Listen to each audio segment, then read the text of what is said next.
Una chiesa e una piazza di Conco gremite per l'ultimo saluto al piccolo Stefano Angonese, ucciso da un'auto a poche decine di metri dalla sua casa a Tortima, dove viveva con i genitori e il fratello Samuele.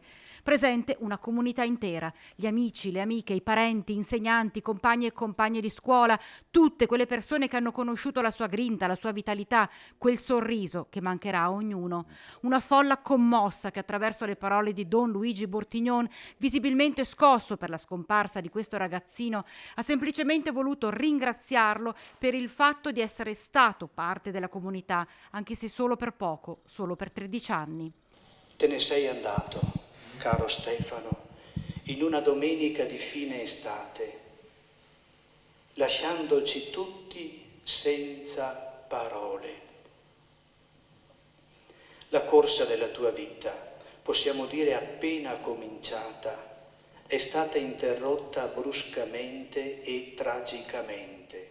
Stefano, grazie per come sei stato dentro la vita. Grazie per come hai amato la vita e per come l'hai vissuta. Quella serenità che l'ha caratterizzato da sempre l'ha portato ad avere un mare di amici veri. La morte non cancella la vita, ma in un certo senso la trasforma. Ti ha preso per mano, sì, ma non ha portato via ciò che hai lasciato.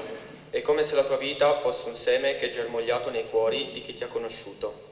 Maio, ci mancherai, ti vogliamo bene e quando sentiremo dei temporali sapremo che starai scoppiando dei petardi. Caro Maio, vola alto. E toccanti le parole di papà Moreno e del fratello Samuele. Quando venivi da me per dare consigli e io ti li davo e tu mi ringraziavi con un bel abbraccio. Quanto mi manca quel bel abbraccio. Ti saluto Stefano, sappi che non è mai un addio, ma è sempre un arrivederci.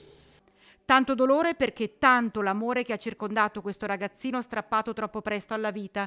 Emozionante il momento in cui i suoi amici e le sue amiche si sono riuniti attorno a Stefano, lasciando la loro firma sulla bara perché il loro legame resti per sempre.